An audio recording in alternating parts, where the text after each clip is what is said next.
semuanya, kenalin nama aku Narsy alias Naila Rahma Rosyadi. Kali ini aku akan membahas apa sih Islamisme itu? Islamisme adalah ideologi politik yang berusaha mengintegrasikan ajaran Islam dengan kehidupan politik dan sosial. Islamisme bisa berbeda-beda dalam pelaksanaannya, mulai dari gerakan yang ingin mendirikan negara Islam dengan penerapan hukum syariah secara menyeluruh, hingga upaya untuk memperkenalkan aspek-aspek tertentu dari hukum Islam dalam sistem hukum yang sudah ada. Penting untuk membedakan Islamisme dari Islam sebagai agama. Sementara Islam adalah agama yang mencakup ajaran spiritual dan moral, Islamisme adalah gerakan politik yang berupaya untuk menerapkan ajaran agama dalam ranah publik dan pemerintahan. Dalam konteks ini, Islamisme seringkali dikaitkan dengan berbagai macam gerakan politik dan sosial dari yang moderat hingga ekstremis.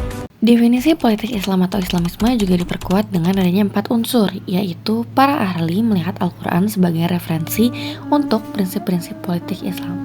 Ini mencangkup beberapa prinsip politik seperti yang pertama ada militansi, yaitu sikap tegas, keras, dan siap berjuang atau bertindak agresif untuk mencapai tujuan tertentu. Yang kedua ada radikalisme, yaitu sikap yang berkeinginan kuat untuk menghapus dan menghilangkan tatanan sosial dan politik tapi dengan sifat kekerasan. Yang ketiga ada ekstremisme, yaitu pendapat atau tindakan yang sangat ekstrem atau radikal dalam hal politik, ideologi, ataupun agama.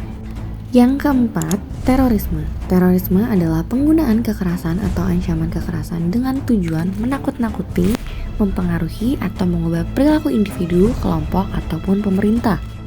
Adanya unsur-unsur tersebut menunjukkan dengan jelas bahwa Islamisme tidak sama dengan Islam. Bahkan lebih dari itu, Islamisme adalah sebuah ideologi yang digunakan untuk kepentingan proyek politik yang diberi nama Islam.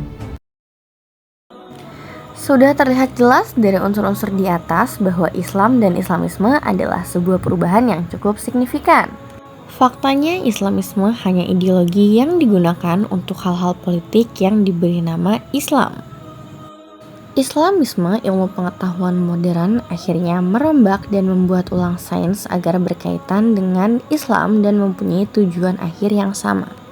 Oleh karena itu, Islamisasi harus tetap memegang prinsip-prinsip Islam tanpa meninggalkan konsep negara yang sebenarnya. Beberapa kelompok Islamisme mendukung metode damai dan berpartisipasi untuk mencapai tujuan mereka.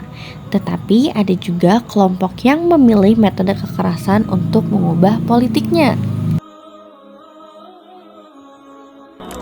Prinsip berpolitik dalam Islam.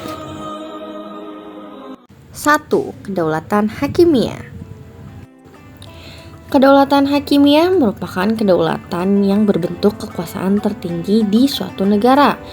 Manusia ditugaskan untuk memerintah dunia sebagai khalifah karena Allah, seperti yang dapat dipahami dalam syariah kedaulatan tidak boleh dilanggar. 2. Keadilan.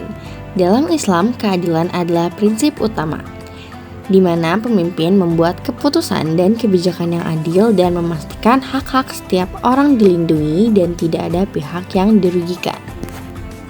3. Musyawarah. Islam menganjurkan konsultasi atau musyawarah saat membuat keputusan. Dalam Syurat Asy-Syura disebutkan bahwa keputusan harus dibuat dengan musyawarah di antara mereka. Musyawarah melibatkan berbicara dan mempertimbangkan perspektif yang berbeda untuk mencapai pilihan terbaik. 4. Amanah. Pemimpin Islam diharapkan untuk menjaga amanah atau kepercayaan yang diberikan kepada mereka. Ini berarti mereka harus mengelola urusan masyarakat dengan baik dan tidak menyalahgunakan kekuatan mereka. 5. Khilafah. Dalam Islam, istilah khilafah mengacu pada konsep kepemimpinan, yang berarti memimpin dengan mengikuti prinsip-prinsip Allah. Para pemimpin diharapkan untuk memberikan contoh yang baik dan memimpin dengan cara yang sesuai dengan syariat. 6. Maslahah. Ketika membuat keputusan politik, mereka harus mempertimbangkan kemaslahatan atau kesejahteraan umum. Ini berarti bahwa kebijakan harus dibuat untuk memberikan manfaat bagi masyarakat secara keseluruhan. Yang ketujuh, tanggung jawab sosial. Pemimpin harus memiliki tanggung jawab sosial yang berarti menjaga dan memajukan kesejahteraan masyarakat. Takziah atau penyucian jiwa juga berarti bahwa pemimpin harus memiliki moralitas dan integritas yang tinggi. Struktur politik dinasti Abbasiyah. 1. Sistem kepemimpinan. A. Khalifah. Semasa dinasti Abbasiyah, khalifah memiliki peranan yang sangat penting sebagai pemimpin negara. Mereka memiliki kekuasaan dan tanggung jawab dalam berbagai aspek pemerintahan. Berikut khalifah yang menjabat pada masa dinasti Abbasiyah. Yang pertama ada Abbas al-Abbas as-Saffah, Abu Ja'far al-Mansur, Al-Mahdi, Al-Hadi, Harun al-Rashid, Al-Amin, Al-Ma'mun, Al-Mutasim, Al-Watsik, Al-Mutawakkil, Al-Muntasir, Al-Musta'in, Al-Mutas, Al-Mutamid, Al-Mu'tadid, Al-Muhtafi, Al-Muqtadir, Al-Qahir, Ar-Rodi, Al-Muttaqi, Al-Mustaqfi, Al-Muti, Al-Ta'i, Al-Qadir, Al-Qaim, Al-Muqtadi, Al-Mustazir, Al-Mustarsyid, Al-Rasyid, Al-Muqtafi, Al-Mustanjid, Al-Mustadi, Al-Nasyir, Al-Zahir, Al-Mustansir, dan terakhir Al-Musta'sim.